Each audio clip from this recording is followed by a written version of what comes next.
evening.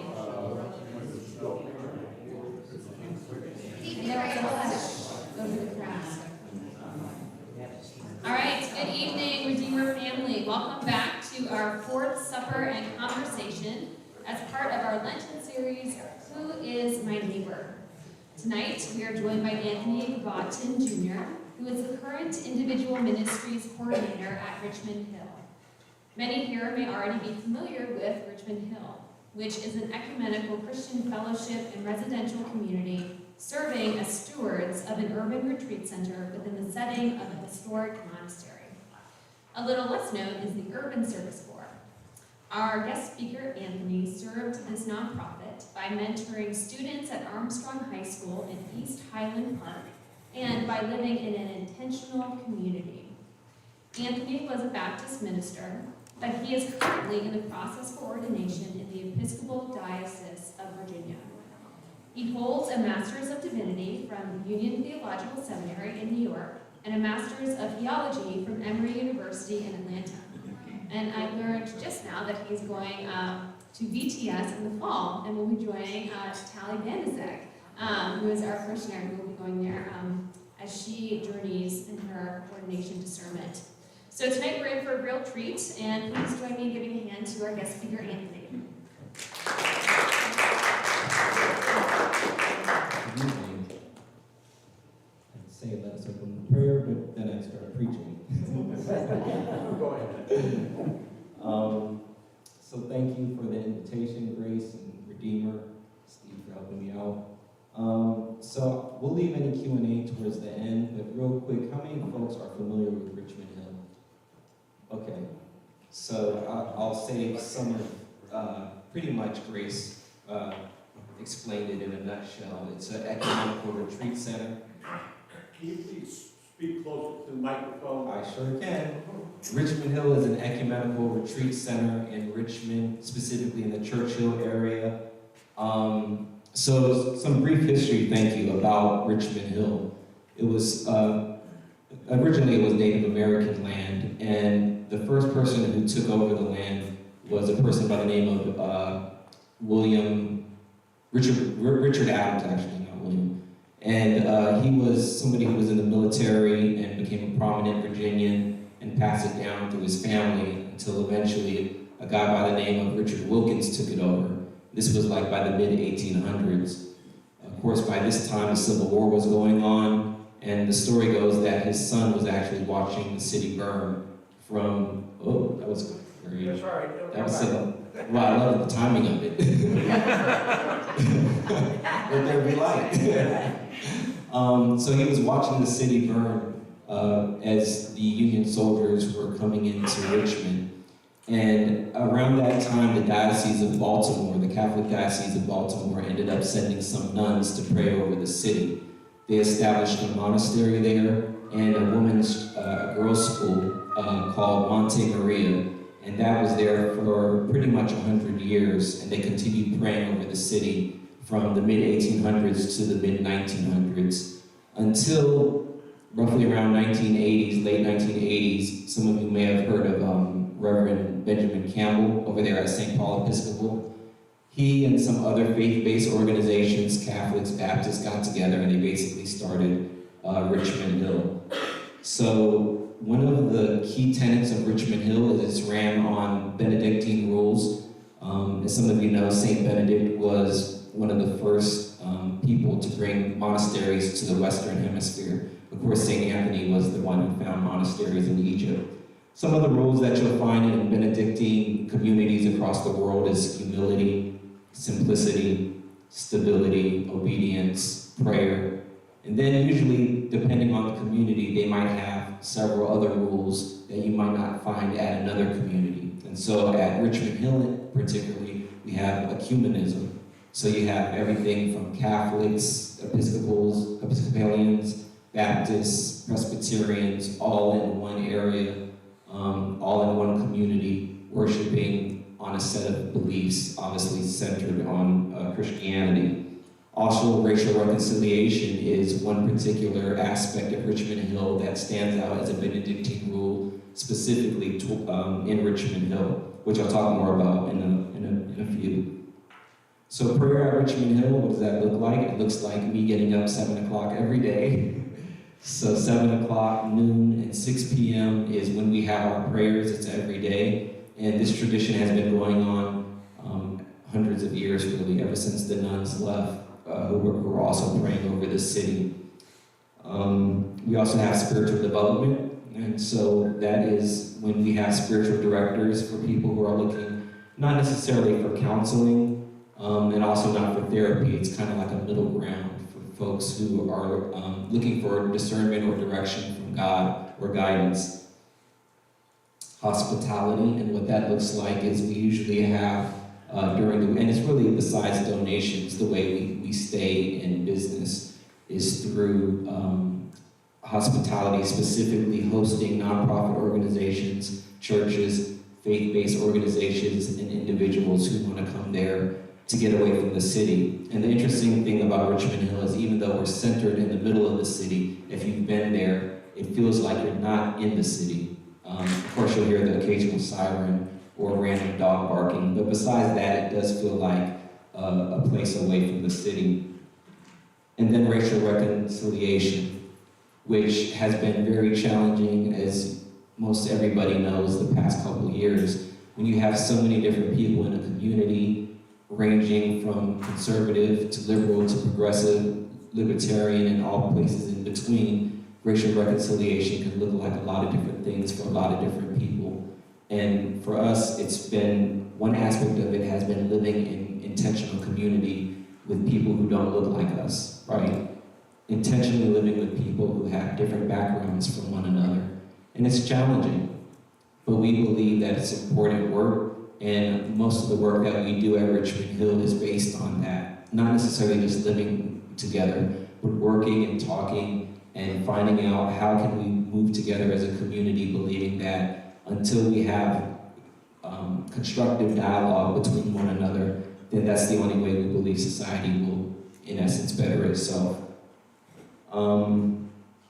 So a couple other things that Richmond Hill does is we work with local elementary schools through a program called MICA. During COVID, it was particularly challenging, but what we would do is, besides book bags or donations and books, is we would have like online reading, helping students, whether it's like 3rd, 4th, 5th graders with their reading capabilities, mostly reading to them. Victory in voting. So that is another avenue in which we go to communities that have a low voter turnout rate. And even though we don't tell them who to vote for, we encourage them to vote, it being one of the pillars of society and one of their privileges as citizens. Also, recently what we started doing is archaeological work at Richmond Hill. One of the sheds, or it was used as a shed in the garden, if any of you have been to Richmond Hill, we have a really beautiful garden that a lot of people visit. And towards the back of the garden is a shed. But apparently the shed was at one point a place for enslaved folks. And the lady, her name is Pam Smith in the picture, she actually is a historian, and so she started doing a lot of work around that and looking into aspects of what that means for the history of Richmond Hill. In particular, the work that I did was around Urban Service Corps, when you basically have folks who are between the ages of 18 and 35. I was actually older than that, and the person in the picture was older than that, so it's been cut off to 35 now, but it was mostly for young adults who are looking in a transitory year, looking for what they wanted to do next year. So we would have a lot of students fresh out of college, or somebody who just transitioned out of a job looking to find something else to do. So we would plug them into other organizations around the city. So in this picture you have, her name is Vicky, and she works with One City Our Children. Actually, I'm not sure if that's the name of the organization, but we'll just go with it. We learned facilitation skills if people didn't have any. And of course we have house duties. And house duties is, I'm trying to think of, St. Benedict is, no, not St. Benedict. Oh man, what's his name? That's gonna bother me. It'll probably come to me later. Anyways, one of the saints that worked in a monastery, this is like in the 13th, 14th century, and if this rings a bell, feel free to chime in. But through the work he did around the dishes and just mopping and cleaning, he would find that to be a meditative state. And he was so important that I forgot his name. But no, he really did do this, and apparently it became a tradition in monasteries where people would have retreats around this, where they would find a meditative practice in washing dishes and sweeping, and it teaches humility. So Urban Service Corps in particular, that is Urban Service Corps, specifically Armstrong Leadership Program, is a program that works with Armstrong High School, which is an under-resourced school in Richmond. And because I was a youth minister, a lot of this work was familiar to me. I was a youth minister in Brooklyn for a couple of years. So some of the things we did is we held workshops in Richmond Hill, which that's a picture of there. We also took the young people on retreats outside of the city. For some of them, it was their first time being outside of an urban setting. We also took them to places across the city like Escape Room. And then in mentoring them, we encouraged them to mentor younger folks. And so this is a picture at one of the local schools, or actually I think this is an after school at the YMCA, where you see the older students mentoring the younger students. And then teaching them more about their history. So a lot of them are unaware of what's in their own backyard. A lot of us are unaware of the history in our own backyard. I grew up in Prince George, right outside in the Tri-City areas, closer to Petersburg, and really didn't understand the whole breadth of history around Richmond because we don't like to talk about it. But it's important because it's part of the healing. So a little bit about me, and then I'll open up for Q&A. I actually grew up Catholic for 13 years. I was confirmed in the Catholic Church in Germany. My dad was in the military. Then, by the age of 13, my family converted to Pentecostalism. Actually, my mom did, and she took us along for the ride. So we went from mass to people screaming and running around the church. So by that time, I was a teenager. I stayed in the non-denominational charismatic church for years and ended up going to Oral Roberts University out in Oklahoma, and was there for a while and ended up leaving atheist. Actually, I was agnostic in all fairness. And then I moved to Brooklyn, New York, and I really feel like I went through a prodigal stage in my life. You know, I was really doing a lot of soul searching. I was in my mid-20s at the time, and I felt like I had a call, but I was still running from it in a lot of ways. So I ended up going to, after teaching for a couple years and doing some nonprofit work, I ended up going to Union Theological in New York City, and by that, or through that, ended up becoming a chaplain and youth minister at a church in Brooklyn. Long story short, this is around 2014, 2015, or actually 2012 to 2014, 15. At the time I was married, and me and my then wife moved to Delaware, where I felt like I no longer fit into the Baptist church in terms of some of the theological views, and even some of the sociological views to a degree, and I started basically looking, and I found the Episcopal church in Brooklyn, and then again in Delaware. And so I actually joined the Episcopal church in 2015 at a church called St. Andrew, St. Matthew in Wilmington, Delaware. Around after that time, so this is 2015, I ended up moving to Emory. My wife and I split at the time, and went to Emory for my second master's in theology. And at that time, I ended up doing a lot of soul searching. I got into Eastern traditions. I ended up joining the Buddhist club down in Emory. I got into yoga, and I found it to be very healing for me. And I actually, after graduating, went to stay at Yogaville. I don't know if anybody's heard of Yogaville in Buckingham County. It's a really nice place to visit. Some people are like, oh, it's a little woo-woo. But it's worth checking out. And if you don't like it, don't go back. To each their own. But me going to Yogaville for a month, I really believe, because it's intentional community. And I believe that it set me up to be able to stay in intentional community at Richmond Hill, which was my next stop. And I ended up at Richmond Hill and have been there since 2019, May of 2019, so it'll be 3 years this May. And as Grace said, I'll be transitioning out of Richmond Hill to go to Virginia Theological to pursue ordination in the Episcopal Church. So, I don't know if that went slow or fast, that's a lot throwing at you. But any questions or thoughts? The floor is open. It's an interesting story because you sort of sound like you've been in a kind of spiritual pinball machine, but you sort of keep coming, no, I'm being serious. You keep coming back to a center of looking for some sort of spiritual intentionality. You know, that you are still a work in progress, I guess. Aren't we all? Yeah. I don't know if we ever find like, oh, this is it. I have found a thing. I think there was a nun in Brooklyn. She was like in her 80s. And I used to tell her that I just want to find like a spiritual home. I just want to be grounded. And she was like, you are home. She's like, every time you're journeying, that's part of it. And you know, that has always stuck with me to not feel complacent or be complacent. And even with ordination, you know, I want to encourage folks to be open to spirituality and where they feel God is taking them.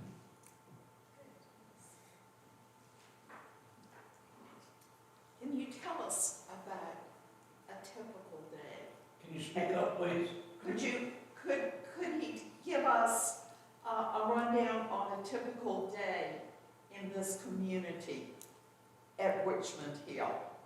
Okay. You know, which jobs have you done? How is it structured? You've given us a few things, but I'd like to hear more. Okay. So the question was, what is a typical day at Richmond Hill? Definitely prayer 3 times a day. And so we have what they call the rhythm of life. And no matter what we're doing at noon or 6 o'clock, now if we're not on grounds, then that's different, right? But for the most part, if you're on grounds, then we encourage people who live there and people who are visiting to be at prayers at 7, noon, and 6 o'clock. It's the heartbeat of Richmond Hill in a lot of ways, prayer is. Besides that, the days could look really different. You have all types of people coming in inquiring. The weekends look pretty much the same. We host a lot of people, some people from in-state, other people from out of state. So I would say that looks pretty routine for the most part. But during the week, for me, I do marketing, so a lot of time I spend on social media.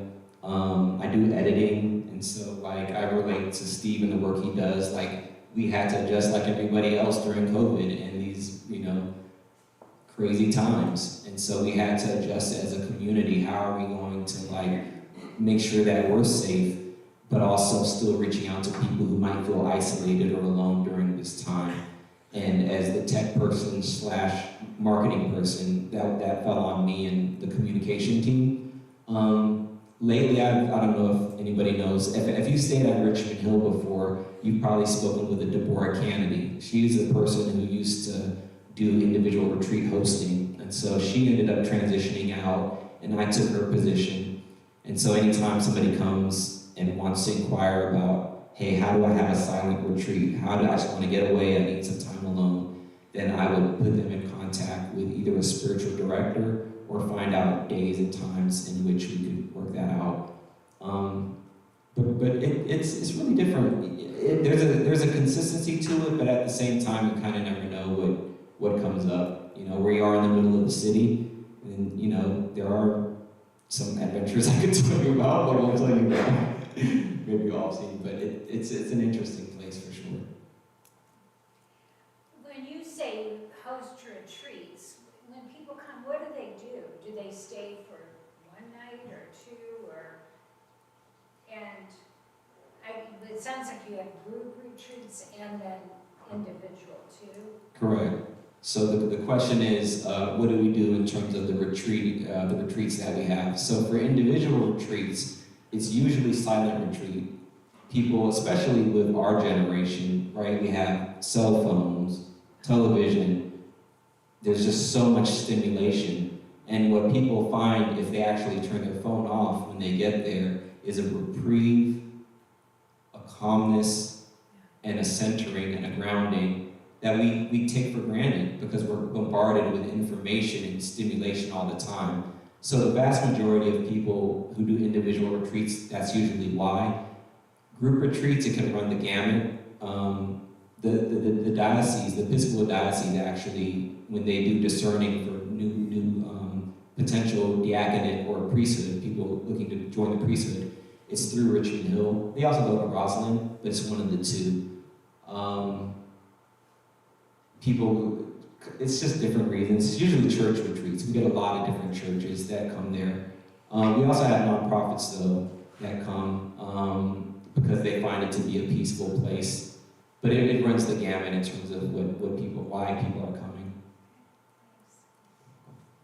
I had a question about your journey. It's really quite ecumenical in all of it. You know, it's the melting pot of Christianity, I guess. As someone who was raised Catholic, I found the Episcopal Church because it made me feel more like home, but it was more inclusive of various things, especially the Eucharist. What brought you, what drew you to want to become ordained in the Episcopal Church? Yeah, why did I want to get ordained in the Episcopal Church? It's a great question. One of the things that drew me to it was similar to you to a degree, right? Because I grew up Catholic and I did miss the liturgy and what felt like Mass in a lot of ways, the Eucharist. It's very grounding for me. But also, right, the idea that in the Episcopal Church you have the three-legged stool of tradition, scripture, and reason. And for me, with the different experiences I had, especially when I was charismatic, I felt like I had to park my brain in the back seat and just let emotions go.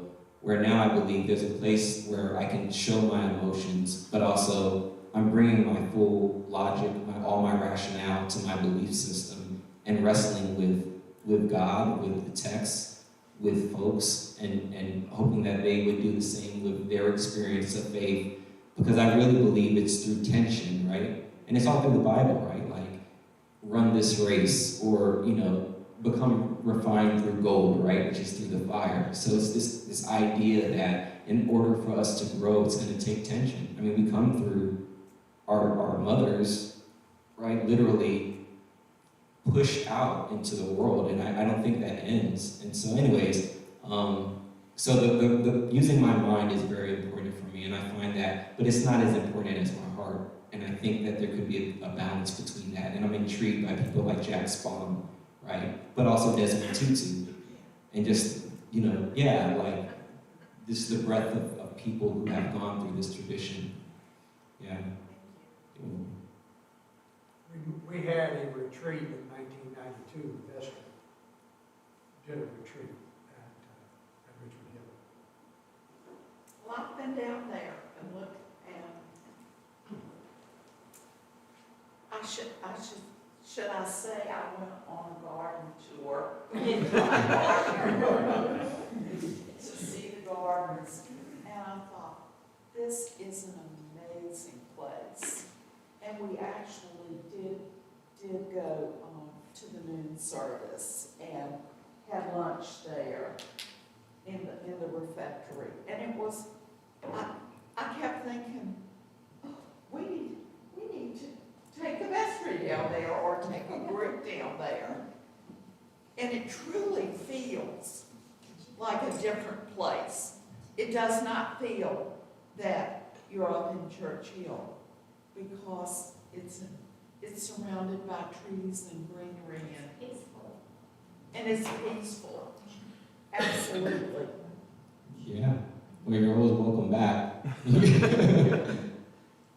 What would be your dream job or position in the Episcopal Church? Wow. Oof. Dream job Bishop. in the Episcopal Church.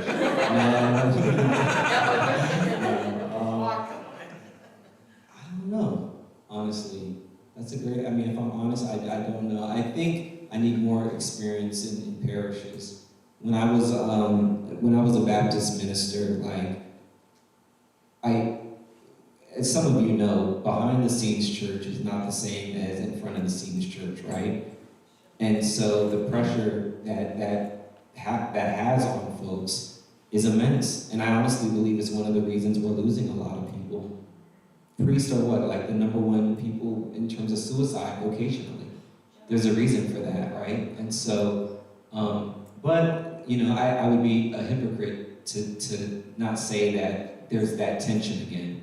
And I think I still need to do a little more work, but I don't think it's a dream job. But I think it's an important one that I probably need to revisit. Yeah. You have prayers 3 times a day, but what format do they take?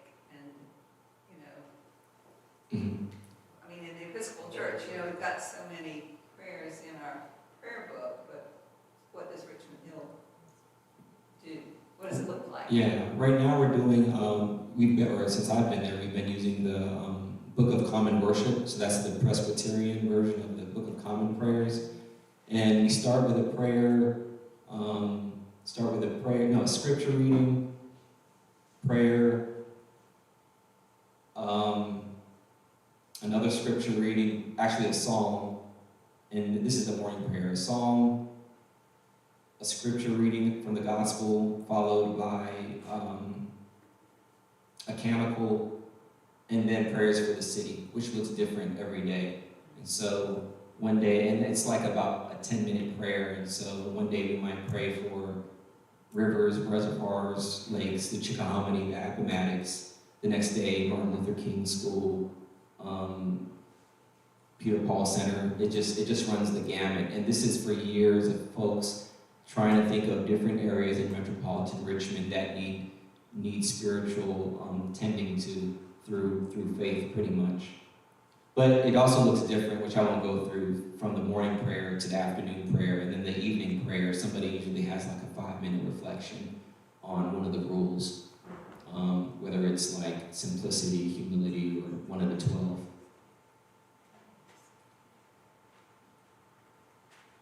Can you share with us a little bit more about what it means to live in an intentional community? It's more than just being housemates, right? Yeah, that's for sure.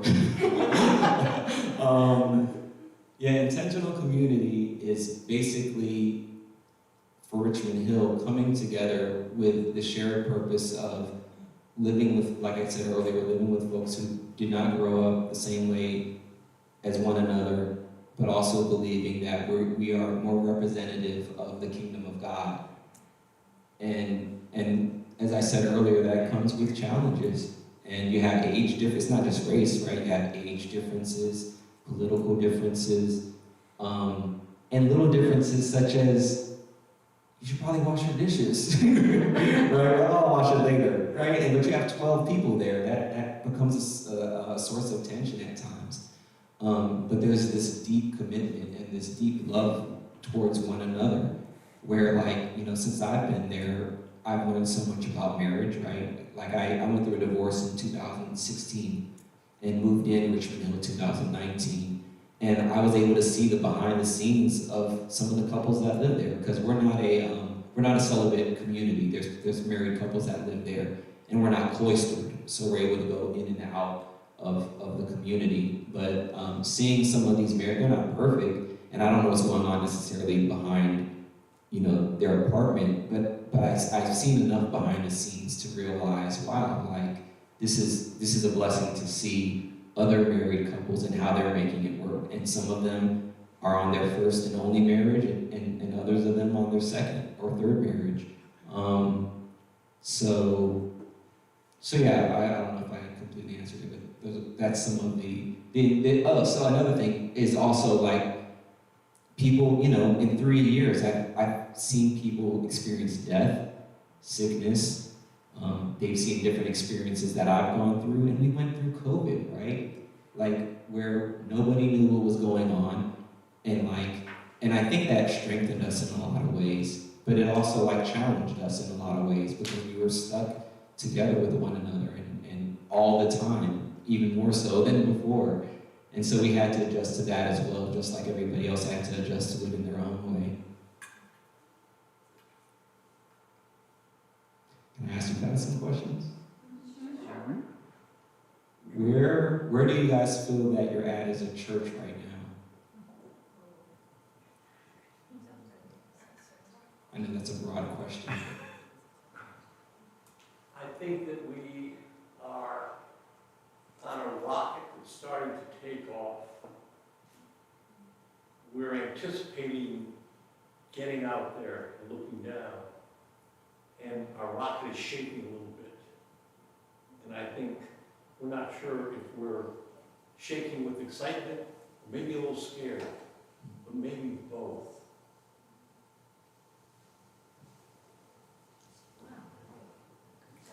You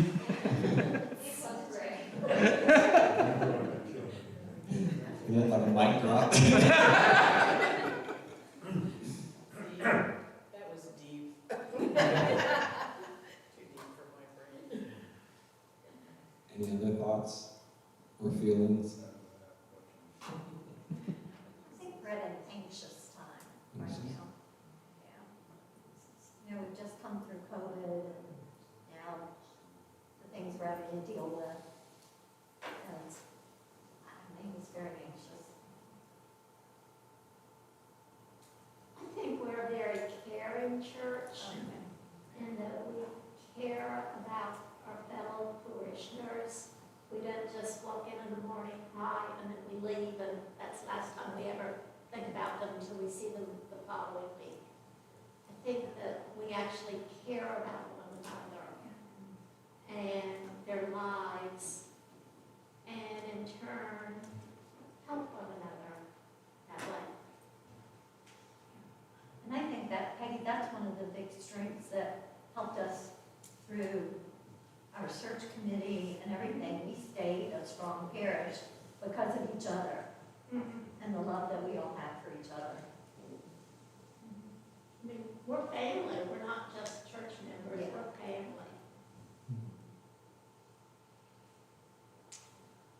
I came here in 2013, newly widowed, in search of a church. And they took me. I don't need a friend to come with. I don't need a partner. I was accepted immediately. Oh.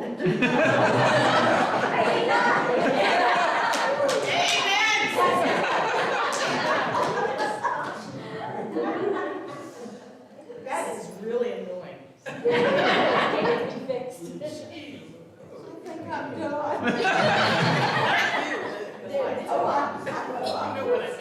done. I was just taking advantage of the drama. There's no shortage of that, is there? Thanks for entertaining that question. I'm always curious just to see where the pulse of the church is.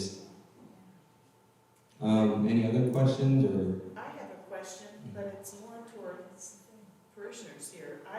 We're fairly new to the parish, but how are we, someone made a comment when I said I was going to church. My godmother said, well, how is your church? Are there, there are probably no young people there, are there? And I went, well, yeah, there is. So the thought is a lot of churches are losing young people. How well are we at Redeemer with bringing in new and young people?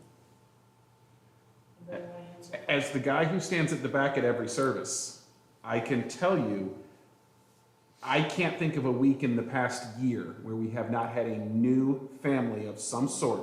Not always a young family, but at least a new family every week. And that's not hyperbole. Every week for the past year, we've had a new family of some sort come in and say, we're in the neighborhood, we're visiting, or we know so-and-so, or we've just moved to the area. Everything from the littlest kids I mean, I see new young families, all the way to married couples who have just moved to the area because one or the other was transferred, to every station. That is a privilege I have by being in the back every single week. Because as good people come to our church, they love to sit in the back. Nobody sits in the front. And so that they sit back there and. Sure, I'm not gonna sit in the front row. and I'm middle of the road. And I know Episcopalianism is often referred to as the frozen chosen. I will say that people are very willing to ask questions, and I see people every week answering them. Simple things. Where's the bathroom? I mean, you come to a church the first time, you don't know where the bathroom is, and our signs don't really help you get there. Not from the sanctuary. But, so I would echo what several people have said, that we're doing okay. Glorious? But we're doing okay. We're weathering yet another storm. And we will, but a person told me years ago that without the rain, you can't have a rainbow. So in the end, I mean, that's not my quote, but in the end, we're going to have that. So, I mean... Well, I think with our location, you know, in the middle of an affluent neighborhood, we do have to, and we do, tell people that we are not a Salisbury church, you know, but I think it's easy for people to get that impression, just geographically, you know. So it's just one of the things that happen because of where we are.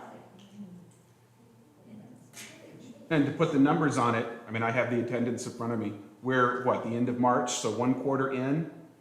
We've had 1,500 people walk through our doors on a Sunday, and 1,300 people see us online. Now, so obviously, some of you who come every week, you're counted multiple times. But, I mean, those are our attendance numbers. In just a quarter, we've had that kind of impact. So, and we've doubled our online subscribers in over a year.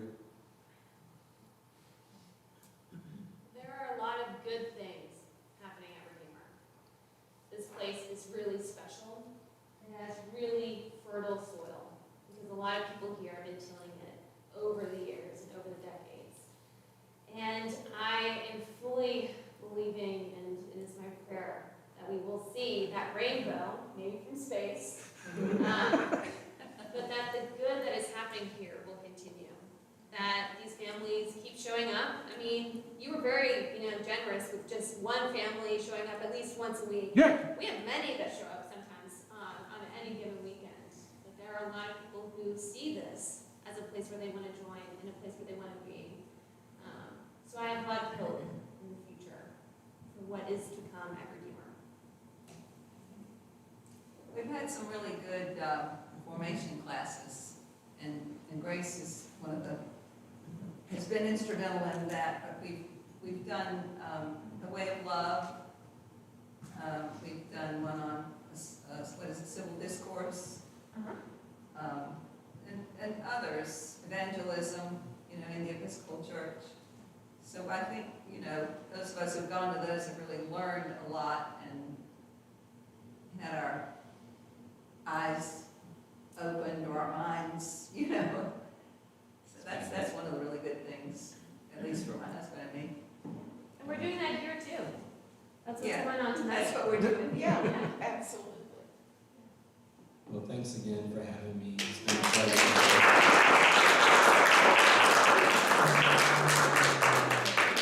So yes, a big thank you to Anthony for coming out. Some of you may not know that part of my journey is and was being part of a Episcopal service corps down in Durham, North Carolina, where I lived in an intentional living community for a year. And as Anthony said, that can be really challenging. I don't know if I've ever gotten into so much debate over what kind of milk a household would buy. You have the soy milk people, the 2%, the whole milk. So it's a journey, and it was such a wonderful time too for me of growth and learning about who I was as an individual and who I want to be.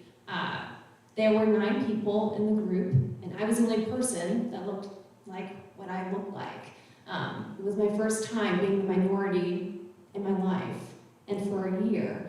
And it really has informed who I am, again, who I want to become. And I also worked with immigrants and refugees during that time. So it really broadened my horizon, and it shaped me for who I am today.